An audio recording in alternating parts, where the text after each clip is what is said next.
warahmatullahi wabarakatuh. Perkenalkan, nama saya Irwan Nugraha dari SMK Negeri Kadipaten Kabupaten Tasikmalaya, calon guru penggerak atas 9. Nah, di sini saya akan mewawancari seorang kepala sekolah bertemakan pengambilan keputusan bernilai kebijakan seorang pemimpin sekolah. Nah, di samping saya sekarang sudah hadir Kepala Sekolah SMK Negeri Kadipaten Kabupaten Tasikmalaya. Silakan Pak untuk memperkenalkan diri terlebih dahulu. Baik, terima kasih Pak Irwan. Saya Junjun Nugraha SSBDFF, Kepala Sekolah SMK Negeri Kadipaten Kabupaten Tasikmalaya. Terima kasih Bapak atas kesempatan dan waktunya. Mungkin kita akan ngobrol sedikit Pak.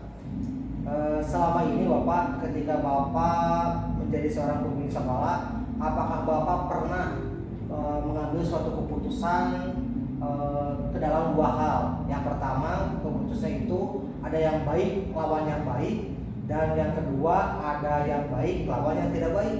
Nah, Bapak seringnya yang nomor berapa Pak? Nah, baik ya, terima kasih pertanyaannya. Ini agak sedikit nggak mesi pikiran saya, tapi saya bisa menarik kesimpulannya bahwa mengambil keputusan yang baik dengan yang baik. Ya, terus yang baik dengan yang tidak baik. Beberapa hal yang menjadi keputusan pertimbangannya itu ada diantaranya dua-duanya. Nah, dua-duanya, tapi kita dominan bagaimana kita mengambil keputusan yang baik ya, karena baik tadi gitu kan. Apa dasarnya? Dasarnya kita yang dipahami oleh kita. Yang pertama adalah regulasi, ya, ketentuan, peraturan, undang-undang dan sebagainya. Itu adalah dasar kita bekerja sebagai pimpinan satuan pendidikan. Dan itu harus kita pedoman. Dan yang kedua ya tentang bagaimana mewujudkan ya membiasakan yang baik. Ya, jadi untuk membangun kebaikan itu kita biasakan nilai-nilai itu. Walaupun ya perubahan itu harus menjadi komitmen bersama. Berarti Bapak lebih cenderung paling banyak yang dilakukan itu, yang pengalaman Bapak itu yang nomor satu Pak ya, keputusan baik lawan yang baik, di mana keputusan itu harus diambil yang terbaik dan yang baik-baik. Betul. Mungkin Pak lanjut ke pertanyaan kedua, langkah atau prosedur apa yang biasa Bapak lakukan selama ini dalam mengambil keputusan? Nah, suatu keputusan itu yang pertama kita analisis permasalahannya. Setelah kita tahu dianalisis permasalahannya, ya, sebetulnya kalau tadi Pak Yon menyimpulkan tidak demikian, tapi dominan. Ya, kalau yang baik kita lanjutkan. Ya. Kenapa tidak? Begitu kan. Tapi kalau saya kan sebagai dominannya mungkin jadi lamun baik, jadi lamun ya. Kalau baik itu kita teruskan, tidak perlu ada sebuah keputusan yang ini lagi kita lanjutkan. Tapi kalau tadi lawan saya sedikit ya, baik lawan tidak baik. Nah, simpulan dari saya bagaimana kita biasakan yang baik. Tapi kan membuat baik yang biasa, belum tentu yang kebiasaan itu menjadi sesuatu yang memiliki nilai baik.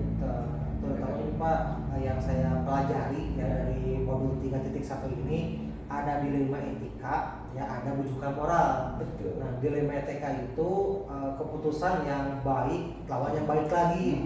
Nah, di sana kita harus mengambil suatu keputusan yang mana nih yang harus kita pilih. Yang kedua ada bujukan moral, yang kedua yang baik dengan yang tidak baik. Kalau kita sudah masuk ke bujukan moral itu tidak usah dipertimbangkan lagi katanya. Kalau nomor satu itu harus pertimbangkan lagi. Nah, mungkin Bapak bagaimana nih dalam mengambil keputusannya gitu, langkah-langkah seperti apa? Ya itu tadi dianalisa permasalahannya gitu kan, dari berbagai sudut ya, dan kita melihatnya dari atas itu pertimbangan berbagai aspeknya kita pertimbangkan. Kalau kita seperti kita membuat hal yang harus kita tentukan, kita putuskan apa nih tingkat kepentingannya, keputusan harus diambil, sedangkan faktor-faktor lainnya kita pertimbangkan. Jadi semua itu mempengaruhi bagaimana saya mengambil keputusan. Apa aja tadi regulasi, terus kenyataan atau kondisi dan situasi yang dihadapi, gitu kan. Nah itu menjadi pertimbangan yang cukup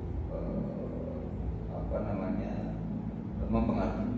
Ya. Mungkin Pak, tantangan apa yang Bapak sering alami gitu ya ketika mengambil keputusan yang bersifat dilema etika? Ya, itu yang paling kuat dilema etika seperti itu adalah bagaimana meyakinkan kepada teman-teman bahwa apa yang kita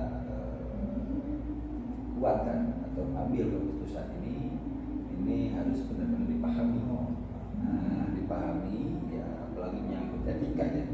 Etika dan itu harus sama-sama memikirkan nilainya, tujuannya, gitu kan. Nah, dipahamkan kepada teman-teman sehingga teman-teman meyakini dengan kesadaran dirinya, dengan kekuatan dirinya bahwa apa yang menjadi keputusan itu orientasinya bukan sekedar sebuah egosentris dari seorang pemimpin, tapi bagaimana pemimpin bisa melayani, mengayomi, melindungi sekaligus semua pihak, termasuk dirinya. Nah, tadi apa yang sudah Bapak paparkan ketika muncullah suatu kasus, apakah keputusan itu serentak hari itu langsung diputuskan atau ada jadwal tertentu atau satu minggu kemudian atau ditentukan hari ini loh kita, apakah dijadwalkan khusus? Masalah apa itu kira-kira? Ya bebas aja gitu. Ketika Bapak mengambil keputusan, apakah satu hari itu langsung diputuskan? Apakah ada jadwal khusus? Kalau sebut jadwal khusus tidak, tapi itu sudah melekat dalam sebuah konteks hasil evaluasi situasi dan kondisi juga. Ya, oh ini perlu diambil kebijakan lain. Nah, contohnya kalau kasus ya. Muncul peletuk karena kasus. Nah, kasus itu yang pertama kronologisnya kayak apa? Kronologisnya kayak apa? Man to man atau ini dengan internal atau ini internal dengan eksternal atau personal dengan eksternal, personal antar personal. Nah, kita lihat. Nah, oleh karena itu ada cara-cara penanganan itu sendiri. Kalau potensinya itu mendesak, maka kita ambil langkah yang cepat, yang efektif. Ya, dan memiliki tadi ruang etika itu penting. Ya, adanya kayak gini. Ketika persoalan, mohon maaf, yang bersifat privasi, tapi bagaimana menyelesaikan masalah ini agar tidak membuat ini penyelesaian, tapi ini nilainya tidak memiliki kekuatan membangun perbaikan. Nah, bisa aja justru bentuk. Mungkin Pak, apakah ada faktor-faktor yang mempermudah Bapak gitu ya, atau apa hal yang bisa Bapak ketika berusaha caranya untuk mempermudah seperti ini? Ya, apakah ada faktor-faktornya Pak? Maksud faktor-faktor sini? Ya, untuk mempermudah atau membantu dalam pengalaman. Jujur itu kita dari pengalaman, ya, dan kita sering ditempa berbagai persoalan. Nah, jujur aja kalau kata pepatah, kadang-kadang kesulitan itu menjadi pengalaman yang cukup berarti. Di awal-awal kita mendapatkan suatu masalah itu terhentak, kaget, kadang-kadang sporadis. Tapi kalau saya mencoba bagaimana berkaca dari pengalaman orang lain, berkaca dari permasalahan orang lain, berarti kita harus menyelesaikannya dengan satu runtut yang betul ini efek ekonominya apa, bagaimana pertimbangannya.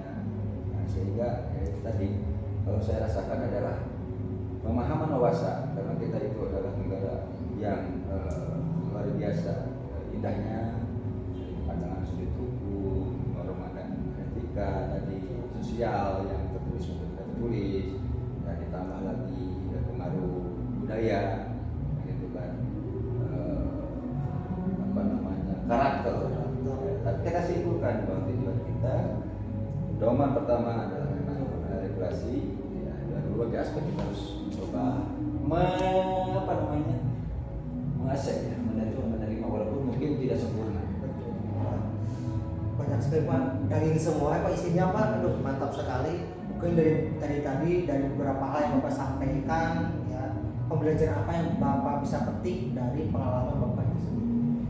Kalau saya ini adalah bagaimana diri kita dibentuk oleh permasalahan. Sekali lagi keindahan hidup itu ya itu tadi ya, pembelajaran yang saya petik dari sebuah persoalan adalah hikmah. Dan ketika mohon maaf saya juga tidak selalu dalam nilai apa yang diputuskan itu benar secara mutlak ya, karena persepsi orang itu kan memandang tergantung dari orang yang kita berada di lingkungan kita sendiri gitu kan. Oh, kepala sekolah ngomong seperti itu ya, mungkin persepsi dia melihatnya dari sudut yang bagaikan gelas dengan bergambar, ada yang melihat gambarnya dengan jelas, ada yang kebagian bentuknya, ada yang tidak ada gambarnya karena kebetulan isinya ya. Nah, beda ada. Disinilah tentu walaupun saya belum menjadi orang yang bijaksana, menjadi orang yang bijak, tetapi kebijakan yang menjadi regulasi ketentuan yang menjadi pedoman itu nilai etiknya yang harus kita pahami, ditambah tadi beberapa hal yang harus kita sikapi. Arti bijaksana itu mudah diucapkan, tapi kadang-kadang ya itu tadi orang memandang dari mana. Nah, jadi kita harus besar jiwa, ya, baru besar jiwa, berlapang dada untuk melihat dinamika dan kehidupan itu adalah romantisnya beraktivitas gitu kan seperti itu. Terima kasih atas waktunya dan semua isinya, mudah-mudahan dari manfaatnya untuk kita semua. Sekali lagi saya ucapkan terima kasih ya, mudah-mudahan kita bisa ketemu lagi di acara mungkin wawancara selanjutnya. Baik, terima kasih sama-sama Pak Irwan ya. Terus tuntaskan semua tanggung jawab sebagai GP dan niatkan dalam hati kita bahwa GP bukan pencapaian sertifikat, tapi bagaimana membangun diri kita menjadi lebih kompeten dan mampu memberikan kontribusi lebih tinggi derajatnya dibanding yang itu harapan saya, dan sukses selalu untuk guru penggerak dimanapun untuk meningkatkan potensi dan menjadi hebat, super hebat. Sekian dari kami, yang mudah-mudahan ada manfaatnya. Sekali lagi ya, jangan lupa nanti di YouTube-nya like, komen, dan subscribe-nya. Terima kasih. Assalamualaikum warahmatullahi wabarakatuh.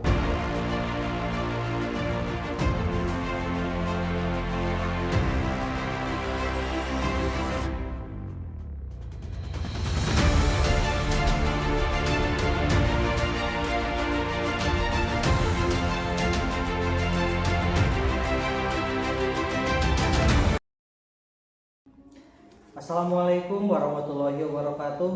Perkenalkan, nama saya Irwan Nugraha dari SMK Negeri Kadipaten Kabupaten Tasikmalaya, calon guru penggerak angkatan 9.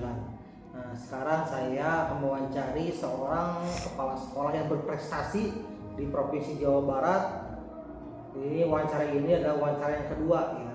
Nah, baik kita perkenalkan dulu. Silakan Pak Haji untuk memperkenalkan diri terlebih dahulu. Ya, nama saya Jina Mutakin, SPDM MPD, jadi kepala sekolah itu pada tahun 2007 sampai 2020. Dikarenakan ada peraturan bahwa kepala sekolah harus 16 tahun, maka saya kembali menjadi guru. Pada waktu jadi kepala sekolah, pernah menjadi kepala sekolah berprestasi tingkat Jawa Barat dan tingkat nasional pada tahun 2014 dan 2015. Kemudian tingkat nasional pada tahun 2012, yaitu mendapat sertifikat kepala sekolah berprestasi. Mantap sekali kan rekan-rekan. Pak Haji atas prestasinya. Tentunya Pak Haji akan memiliki pengalaman yang hebat ya. Berkaitan dengan keputusan kepemimpinan yang bernilai kebajikan seorang pemimpin sekolah. Nah, Pak Haji diketahui dalam materi kemarin di modul 3.1 itu ada dua hal Yang Ya. pertama dilema etika, yang kedua tentang bujukan moral. Dilema etika di mana keputusan yang diambil itu baik lawan yang baik. Jadi kita harus memilih salah satunya. Yang kedua tentang bujukan moral, yaitu di mana ada yang baik lawan yang tidak baik. Nah, Pak Haji dalam pengalamannya sering melakukan yang mana, Pak Haji?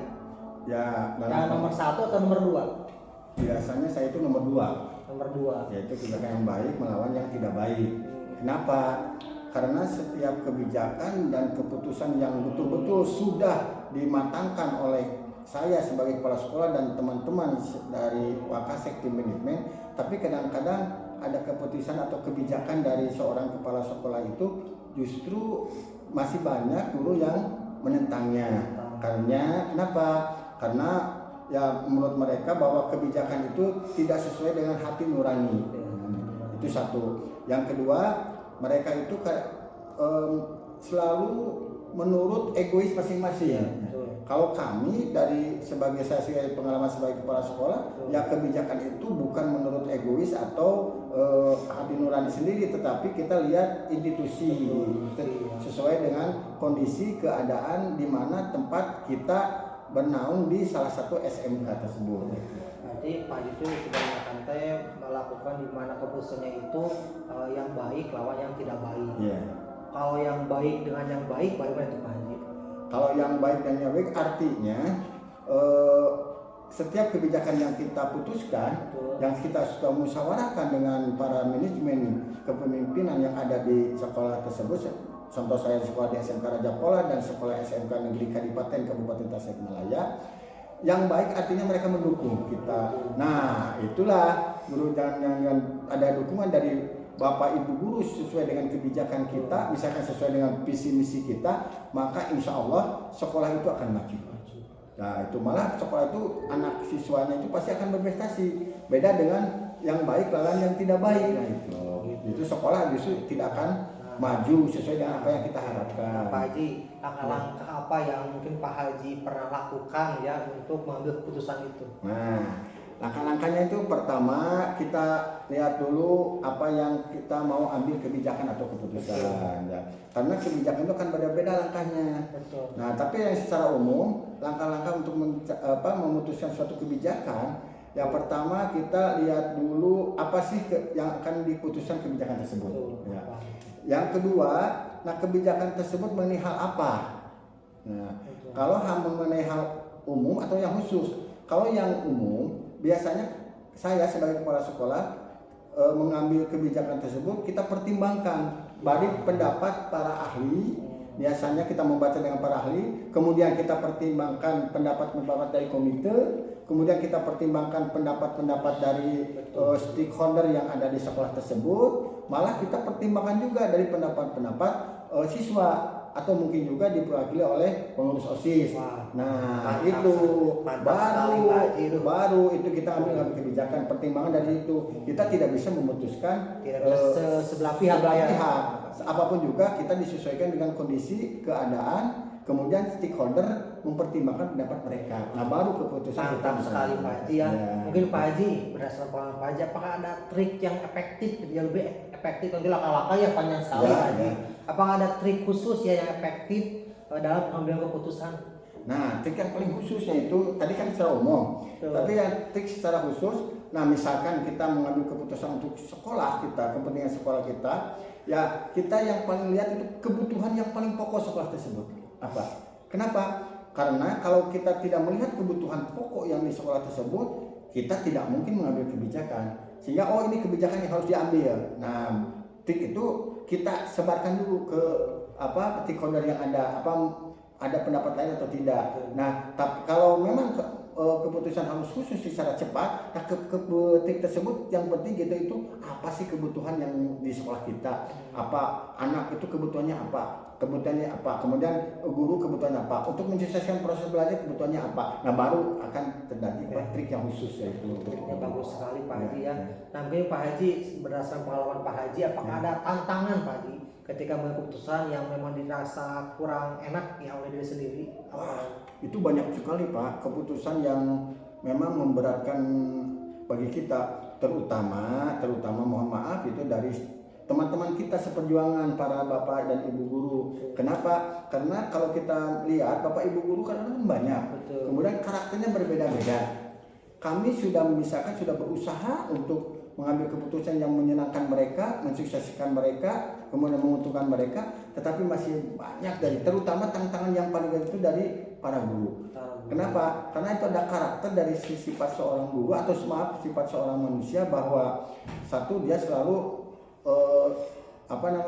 ingin menuruti gagasan dia sendiri. Kemudian dia selalu ingin bahwa gagasan saya itu benar, gitu. Karena menurut mereka juga mempunyai pengalaman, ya.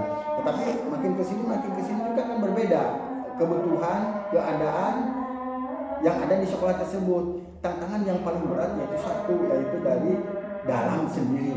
Gitu. Nah, itu. Pak Haji, berdasarkan pengalaman yang tadi Bapak sudah utarakan, ketika dalam pengambilan keputusan, apakah Pak Haji selalu langsung ada kasus, langsung keputusannya diambil pada saat itu, atau dinantikan dulu atau dijadwalkan? Seperti apa Pak Haji? Nah, saya tadi mengatakan bahwa kebijakan itu tergantung. Kalau ada kasus, itu kasus, yang namanya kasus itu maka kebijakan dan keputusan diambil secara cepat pada waktu itu. Kalau kasus, ya, kecuali kalau kebijakan yang bisa bersifat umum, yang bisa untuk 1 tahun. Misalkan ada kasus terjadi sesuatu, misalkan siswa ada kejadian di sekolah sakit, kasus, nah itu kebijakan langsung. Atau siswa misalkan kecelakaan, nah itu kejadian itu kebijakan langsung diputuskan. Nah, mungkin Pak Haji, apakah ada faktor-faktor khusus yang mempermudah Bapak dalam melakukan keputusan kebijakan? Ada, yaitu kita mengambil keputusan itu yang faktor-faktor yang untuk mendukung tersebut kita harus ada selalu pendekatan pada Bapak dan Ibu guru. Pendekatan dulu. Dalam itu pendekatan, nanti kalau terjadi sesuatu kasus secara cepat, ya mereka akan mendukung kita. Karena kita kalau dengan Anda dekat dengan Bapak Ibu guru, kita selalu ada komunikasi dengan Bapak Ibu guru atau selalu bersilaturahmi dengan Bapak guru, Ibu guru, mereka akan selalu dekat dengan kita dan selalu mengutarakan apa-apa yang harus kita laksanakan atau keputusan kalau ada terjadi sesuatu. Sehingga kalau ada sesuatu terjadi kasus, mereka pasti akan mendukung kita karena satu faktor bahwa kita sudah berdiskusi sebelumnya kalau terjadi kejadian tersebut. Pendekatan dulu ya. Pendekatan dulu yang kita. Namun Pak Haji, dari pengalaman Pak Haji yang perlu disampaikan, mungkin apakah ada hikmah yang bisa dipetik untuk disampaikan pada rekan-rekan semua? Hikmahnya itu Bapak dan Ibu guru atau di sini ya siapa saja yang nanti jadi Bapak Ibu atau kepala sekolah, bahwa dengan adanya kebijakan, dengan dekatnya pendekatan dengan itu, hikmahnya gitu, yang pertama kita selalu didukung oleh Bapak Ibu guru, ya. Karena kalau kita selalu mengambil keputusan atau kebijakan diri sendiri tanpa ada dukungan dari Bapak Ibu guru, pasti setiap kebijakan ada saja malah banyak akan menekan kita. Jadi hikmahnya itu kita harus selalu bersilaturahmi, berdiskusi tiap hari dengan Bapak dan Ibu guru gitu. Sebab yakinlah dengan tersebut kita tahu semua permasalahan dari A sampai Z. Kalau kita jauh dan jarang bersilaturahmi atau komunikasi dengan Bapak Ibu guru, ya insya Allah apa yang terjadi di dalam sekolah sebagai kepala sekolah mungkin banyak yang tidak tahunya. Nah itu hikmahnya itu setiap keputusan insya Allah dengan ada pendekatan komunikasi dengan Bapak Ibu guru, dekat dengan Bapak Ibu guru, hikmahnya itu setiap keputusan pasti mereka akan mendukung kita. Wah Pak Haji, bagus sekali Pak Haji. Terima kasih atas waktunya, sangat mencerahkan sekali untuk kita semua. Baik Bapak Ibu, sekian dari saya, mudah-mudahan dari bermanfaatnya. Jangan lupa like, komen, dan subscribe di YouTube ini. Akhirul kalam, assalamualaikum warahmatullahi wabarakatuh. Waalaikumsalam.